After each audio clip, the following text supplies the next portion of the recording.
പോലും കുടം കൊണ്ടുപോയി വെള്ളം കൊണ്ടുവരേണ്ടി വരുന്ന ഗതികെട്ട അവസ്ഥയിലുള്ള ആളുകളുടെ നാടാണ്. അവിടെയാണ് ഇത് ഈ പ്രപ്പോസൽ ചോദിച്ചപ്പോഴേക്കും അവിടെ അനുമതി കൊടുക്കുന്നത്. അതിനൊരു മറുപടി ഉണ്ടോ? ഇനി പറഞ്ഞോളൂ. ഉത്തരം പറയാൻ അനുവദിക്കണം. ഒന്നാമത്തെ ചോദ്യം, പ്രകടന പത്രികയിൽ പറഞ്ഞ കാര്യങ്ങളിൽ തന്നെയാണ് LDF ഗവൺമെന്റ് ഉറച്ചു നിൽക്കുന്നത്. 2016 ആദ്യത്തെ പ്രകടന പത്രിക. ആ പ്രകടന പത്രികയിൽ പറഞ്ഞ കാര്യങ്ങളുമായിട്ട് ഞങ്ങൾ മുന്നോട്ട് പോയപ്പോ 2021 ഞങ്ങൾ വീണ്ടും പ്രകടന പത്രികയായിട്ട് ജനങ്ങൾക്ക് മുന്നിൽ ചെന്നില്ലേ? ആ 2016 ഞങ്ങൾക്ക് തന്ന അംഗീകാരത്തെ 91 നിന്ന് 99 സീറ്റായിട്ടും 42% വോട്ടിൽ നിന്ന് 45.3% വോട്ടായിട്ട് ഞങ്ങൾക്ക് വർദ്ധിച്ചതേ പ്രകടന പത്രികയിൽ പറഞ്ഞ കാര്യങ്ങൾ കൃത്യമായി നടപ്പാക്കി ജനങ്ങളെ ഓരോ വർഷവും പ്രോഗ്രസ് റിപ്പോർട്ടിലൂടെ ബോധിപ്പിച്ചു എന്നതുകൊണ്ടാണ്. ഇത്തരത്തിൽ രാഷ്ട്രീയ നിരീക്ഷകരും സാമൂഹ്യ നിരീക്ഷകരെല്ലാം ഞങ്ങളെ അങ്ങ് ഒരുപാട് ആക്രമിച്ചിരുന്നല്ലോ. ജനങ്ങളുടെ അംഗീകാരം ഞങ്ങൾക്കൊപ്പം നിന്നു. ഇപ്പോഴും ഞങ്ങൾ പറയുന്നത് മദ്യവർജന ക്യാമ്പയിനുകളും വിമുക്തിയുടെയും എക്സൈസിന്റെയും പ്രവർത്തനം ശക്തിപ്പെടുത്തും.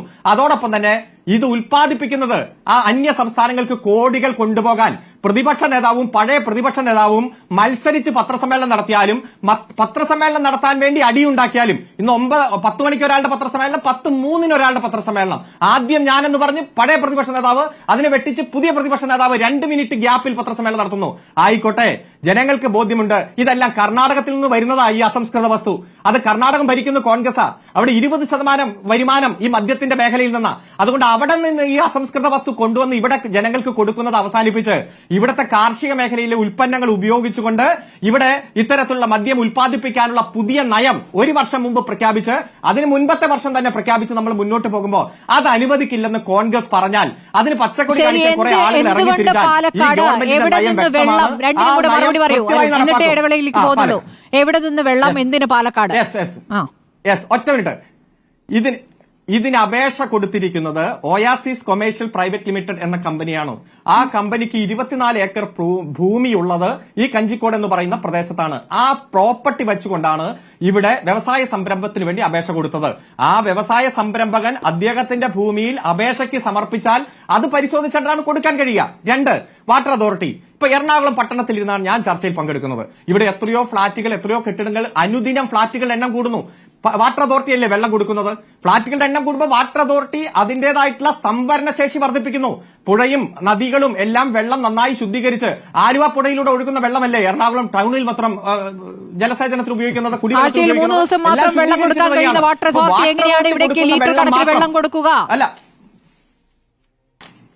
അല്ല, അതൊക്കെ പരിശോധിക്കാം. അതൊക്കെ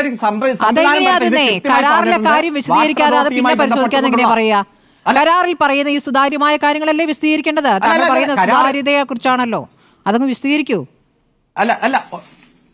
ഈ പ്രോജക്റ്റിന് ആവശ്യമായ ജലം നൽകുന്നത് കേരള വാട്ടർ അതോറിറ്റി അനുമതി നൽകിയിട്ടുണ്ടെന്നും നിലവിലെ നിയമപ്രകാരം റെയിൻ വാട്ടർ ഹാർവസ്റ്റിംഗ് നടത്തി മഴവെള്ളം സംഭരിക്കാനുള്ള പദ്ധതിയും കമ്പനി പ്രോജക്റ്റിൽ ഉൾപ്പെടുത്തിയിട്ടുള്ളതിനാൽ ജലത്തിന്റെ ചൂഷണം പൂർണ്ണമായി ഒഴിവാക്കാൻ സാധിക്കുമെന്നും ഈ രീതിയിലുള്ള ഇത് CR നീലകണ്ഠന്റെ കണക്കാണോ, ഇവിടുത്തെ വാട്ടർ അതോറിറ്റിയുടെ കണക്കാണോ, ആധികാരികമായിട്ട് ഇവിടുത്തെ ഗവൺമെന്റ് ഡിപ്പാർട്ട്മെന്റ് നടത്തുന്ന പഠനത്തിന്റെ കണക്കാണോ? ഇതിൽ പല രാഷ്ട്രീയ കണക്ക് തെറ്റാണ്. കാച്ചിമട സമരത്തിന് ശേഷം എന്ത് സംഭവിച്ചു? എവിടെ കിട്ടി നഷ്ടപരിഹാരം?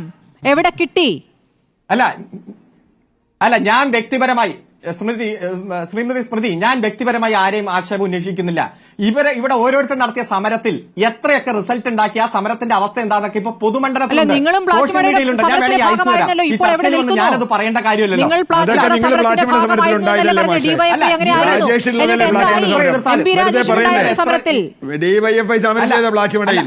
നിങ്ങൾ പ്രതിപക്ഷത്തായിരുന്നു, അത്രേ ഉള്ളൂ.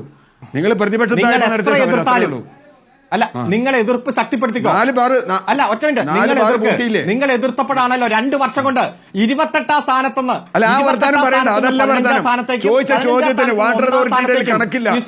അല്ല ഞാൻ എന്ത് പറയണം? ഞാൻ എന്ത് പറയണമെന്ന് ഞാനാ തീരുമാനിക്കണം. ചോദിക്കുമ്പോ താങ്കൾ പറഞ്ഞാൽ മതി. ഞാൻ എന്ത് ഉത്തരം പറയണമെന്ന് ഞാൻ പറയും. അല്ലല്ല, താങ്കളല്ലോ നിശ്ചയിക്കണം, ഞാനല്ലേ പറയേണ്ടത്. വ്യക്തിപരമായി പറഞ്ഞാൽ മറുപടി പറയും. വ്യക്തിപരമായി പറഞ്ഞാൽ മറുപടി പറയും. അതിന് മറുപടി പറയേണ്ടി വരും.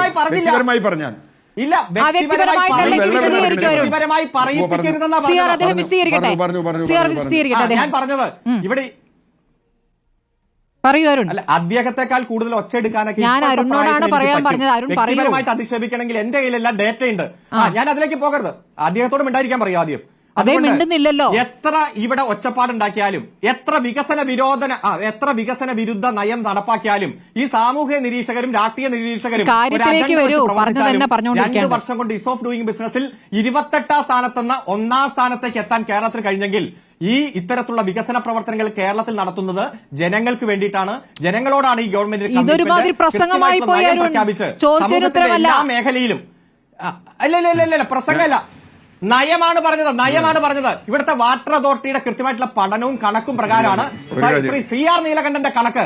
അത് അദ്ദേഹം അവതരിപ്പിച്ചോട്ടെ.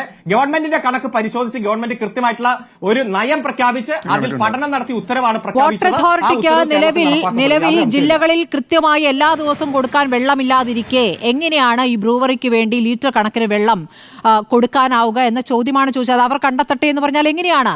വാട്ടർ അതോറിറ്റിക്ക് വരുമാനം ഉണ്ടാക്കുന്ന കാര്യമാണെന്ന് സമ്മതിക്കുന്നു. പക്ഷേ വെള്ളം എവിടെ നിന്ന് കണ്ടെത്തും?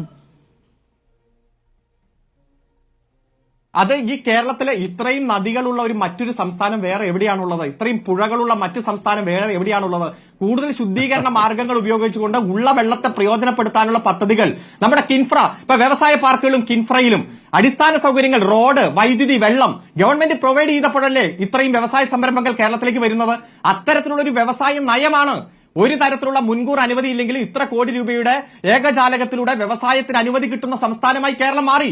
അതല്ലേ കേന്ദ്രമന്ത്രി തന്നെ സഖാവ് P. രാജീവനെ ഡൽഹിക്ക് വിളിച്ച് അവാർഡ് കൊടുക്കുന്ന സാഹചര്യം ഉണ്ടായത്. ശരി, പ്ലാച്ചിമട സമരം കേരളമല്ല രാജ്യം കണ്ട, ലോകം ചർച്ച ചെയ്ത സമരമാണ്.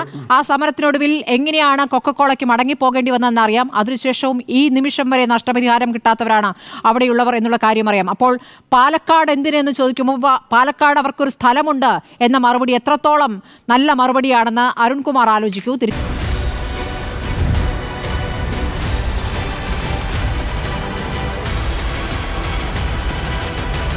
വിത്ത് സ്മൃതി പരുത്തിക്കാട്.